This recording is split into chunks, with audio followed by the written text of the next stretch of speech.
मुझे अभी अभी ज्ञात हुआ है कि ईओडब्ल्यू द्वारा मुझ पर और मेरे परिवार के ऊपर एक झूठा एफआईआर पंजीबद्ध किया गया है। मैं इसके लिए पहले तो विशेष रूप से बिल्कुल दिल से आभारी हूं माननीय मुख्यमंत्री जी का, डॉक्टर मोहन यादव जी का, जिन्होंने ईओडब्ल्यू पर दबाव डाल करके अपना एक ब्लैकमेलिंग का ईओडब्ल्यू को टूल बना रखा है और इस प्रकार के झूठे अपराध पंजीबद्ध करवाते हैं विपक्ष की आवाज को दबाने के लिए।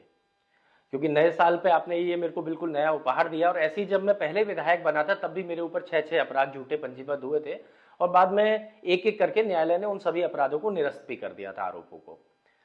ये 2004 का घटनाक्रम है जो मेरी जानकारी में है।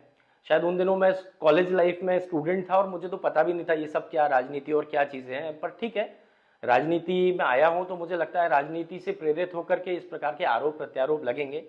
मुझे तो ऐसा लगता है काफी देरी से मुख्यमंत्री जी जागे हैं।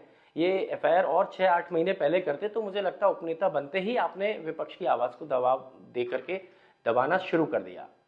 मेरे स्वर्गीय पिताजी सत्यदेव कटारे जी जब नेता प्रतिपक्ष थे और व्यापम की उनने आवाज उठाई, पूरी सरकार को घेरा, और आज तक व्यापम के मामले में कई भारतीय जनता पार्टी के नेता जेल में गए और शायद बाद में फिर भी जाएंगे भविष्य में।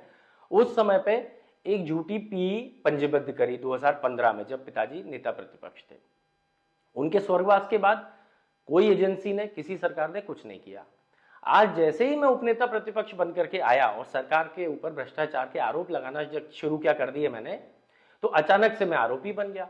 जब हम पद पे नहीं होते हैं तब हम लोग पाक साफ होते हैं मध्य प्रदेश की जनता के बीच में, और जैसे ही हम लोग पद पे आ जाते हैं वैसे ही हमारा पूरा परिवार को भ्रष्टाचारी और झूठी एफआईआर करना शुरू हो जाती है सरकार। तो ये कैसी राजनीति है? मैं तो पूछना चाहता हूं प्रदेश की जनता से और मीडिया के माध्यम से मैं पूछना चाहता हूं कि आप खुद सोचिए, क्या ये उचित है कि मेरी विधवा मां आज 70 साल की उम्र में उनके ऊपर एक भ्रष्टाचार का आरोप लगा दिया? कितना नैतिक है? मुख्यमंत्री जी को कम से कम इतना लिहाज या इतनी मर्यादा तो रखनी चाहिए, इतनी शर्म तो उनके अंदर होनी चाहिए कि कम से कम राजनीति आपस में ही रखे, घर की महिलाओं बच्चों को तो नहीं घसीटना चाहिए। लेकिन ठीक है, आपका सोचने का जो स्तर है, आपका कार्य करने का जो भी स्तर है, मैं उसका भी स्वागत करता हूं।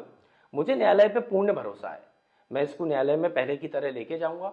न्यायालय पुनः इन आरोपों को झूठा सिद्ध करेगी, क्योंकि 2004 का प्रकरण, 21 साल पुरानी घटना को आज आप 21 साल बाद क्यों उठा रहे हैं? मैं तो मीडिया के लोगों से बोलना चाहता हूं कि किसी भी ईओडब्ल्यू के जिम्मेदार अधिकारी से जाके आप पूछिएगा कि आज आपको 21 साल बाद क्यों याद आया हेमंत कटारे के उपनेता प्रतिपक्ष बनते ही कि ये एफआईआर दर्ज होनी चाहिए। 21 साल के बीच में ये कोई अपराध नहीं था क्या? 10 साल पहले आपने प्राथमिकी दर्ज करी, चलो इन 10 वर्ष में आप अपराध दर्ज कर लेते, लेकिन नहीं। जैसे ही मैं सरकार के खिलाफ बोलना शुरू हुआ, अचानक से सारी एजेंसियां मेरे खिलाफ सक्रिय हो गई और झूठा आरोप मेरे ऊपर लगा दिया।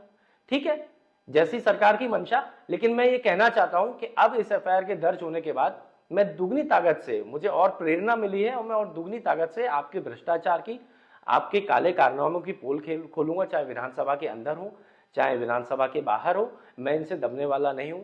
स्वर्गीय सत्यदेव कटारे जी का खून है मेरी रगों में और अपनी आखिरी सांस तक मैं आपके खिलाफ दमदारी और ईमानदारी से लड़ाई लड़ूंगा। मुख्यमंत्री जी को पुनः धन्यवाद, पूरी भारतीय जनता पार्टी को पुनः धन्यवाद, और आशा करूंगा कि ऐसी कई और झूठी एफआईआर आप मेरे ऊपर दर्ज करते रहेंगे। बहुत बहुत धन्यवाद।